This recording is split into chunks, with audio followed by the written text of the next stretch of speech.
ये है talks news network और आप देख रहे हैं पॉलिटॉक्स, राजनीति का कच्चा चिट्ठा।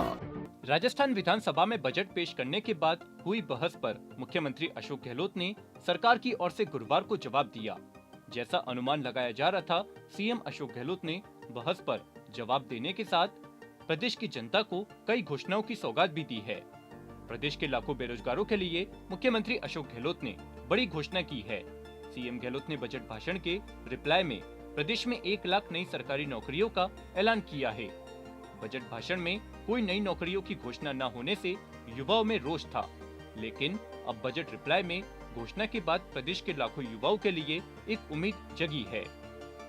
वहीं बहस के जवाब में गहलोत ने विपक्ष के आरोपों का जवाब देने से पहले बीजेपी नेता गुलाब चंद कटारिया को असम का राज्यपाल बनने की शुभकामनाएं दी। गहलोत ने केंद्र को घेरते हुए कहा कि राजस्थान के बजट में 21,000 करोड़ की कटौती कर दी गई है, जो किसी भी राज्य सरकार के लिए बड़ी रकम होती है। केंद्र सरकार ने राजस्थान के बजट में इतनी कटौती की, लेकिन 25 सांसदों में से कोई सांसद इस पर संसद में नहीं बोला। आपको बता दें, बजट पर बहस के जवाब में मुख्यमंत्री अशोक गहलोत ने एक बार फिर प्रदेश की जनता को कई सौगातें दी है। सीएम गहलोत ने प्रदेश के बेरोजगारों के लिए 1 लाख पदों पर भर्ती करने की घोषणा करते हुए कहा कि ये भर्तियां पहले से घोषित भर्तियों से अलग होगी। उन्होंने कहा कि सभी विभागों के खाली पद भरने के लिए ये भर्तियां होगी। वहीं बेरोजगारों के लिए संघर्ष करने वाले युवा नेता उपेंद्र यादव ने कहा कि 1 लाख पदों पर सरकारी भर्तियों की घोषणा करने के लिए माननीय मुख्यमंत्री अशोक गहलोत का बहुत बहुत आभार एवं धन्यवाद, और युवा बेरोजगारों के ऊपर लाठीचार्ज करने वाले अजमेर सिविल लाइन थाना इंचार्ज को जब तक निलंबित नहीं कर दिया जाता, तब तक मेरा अन्न का त्याग जारी रहेगा। वहीं बजट पर बहस का जवाब देते हुए पीएम मोदी के दौसा में राज्य सरकार ने सीमावर्ती इलाकों में सड़कें नहीं बनाने के बयान पर सीएम गहलोत ने कहा कि पीएम के द्वारा ये कैसा बयान था, मेरे समझ में नहीं आया। मुख्यमंत्री गहलोत ने कहा कि पीएम ने ऐसा बयान दिया जबकि सीमा क्षेत्र विकास कार्यक्रम में मोदी सरकार ने 71% की कटौती की थी।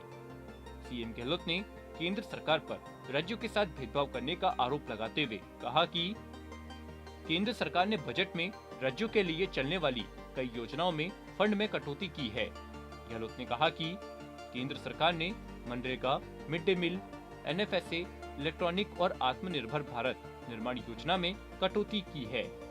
मुख्यमंत्री अशोक गहलोत ने आगे कहा कि राज्य शिक्षा मिशन में 17.54% कटौती, स्वच्छ भारत मिशन में ग्रामीण 30%, 30.47%, राष्ट्रीय कृषि विकास योजना में 32.90%, पशुधन स्वास्थ्य और रोग नियंत्रण कार्यक्रम में 30% की कटौती, और प्रधानमंत्री आयुष्मान भारत स्वास्थ्य में 71.19% की। और सबको मालूम है कि नरेगा में जो कटौती की सबको मालूम है। तो माननीय अध्यक्ष महोदय, मैं निवेदन करना चाहूँगा कि जिस प्रकार से केंद्र सरकार रवे अपना रही अपना कमियाँ कर रही है, ये क्या दर्शाता है, ये क्या दर्शाता है? क्योंकि कटौती करना, मैंने पिछली बार सदन को बताया था, और खर्च नहीं करना एक ही बात है। हमें दोष देते हैं कि आप खर्च नहीं करते, हम पैसा भेजते हैं आपको। अभी मैंने पूरी लिस्ट पढ़ के सुनाई आपको कि कहाँ पे इतना पैसा उनका खर्च नहीं हो पाया है।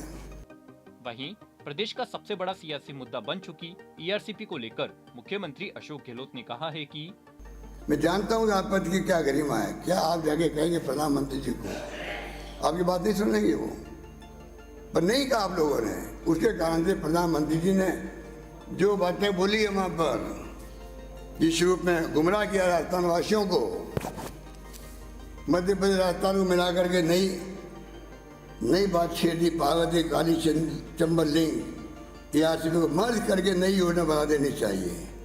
तब हम विचार करेंगे। क्या विचार करेंगे? योजना मैंने बनाई है, रिफाइनरी मैंने लगाई थी, उसको तो बंद कर दिया आप लोगों ने वसुंधरा जी के वक्त में। 5 साल नहीं चलने दिया उसको, वरना 40,000 का प्रोजेक्ट 70,000 करोड़ का हो गया। वो कौन दोषी है? आप लोग दोषी हो, आपकी पार्टी दोषी है। इसका जवाब दे मुझे एआरसीपी वसुंधरा राजे जी ने इसको कंसीड किया था। राजस्थान मध्य प्रदेश दोनों स्टेटों की मीटिंग हुई 2005 के अंदर, समझौता हुआ, उसको आधार बनने की योजना बनाई गई है। वो पहला मैं पढ़ के सुनूं आपको तो झूठ नहीं मेरे ख्याल से। वहीं विधानसभा में सतीश पूनिया के कोरोना काल को लेकर गहलोत सरकार के प्रबंध पर हमले पर पलटवार करते हुए कहा है कि बीजेपी वाले गंगा किनारे पड़ी हजारों लाशें कैसे भूल गए। ऑक्सीजन की कमी से हजारों जानें चली गई, जिसके लिए केंद्र सरकार को जनता कभी माफ नहीं करेगी। गहलोत ने कहा, बीजेपी वाले गाय के नाम पर केवल राजनीति करते हैं, लेकिन हमारी सरकार ने नंदीशालाओं के लिए 4 साल में 2313 करोड़ अनुदान दिया है। पॉलिटॉक्स ब्यूरो, जयपुर। ये है टॉक्स न्यूज नेटवर्क और आप देख रहे हैं पॉलिटॉक्स, राजनीति का कच्चा चिट्ठा।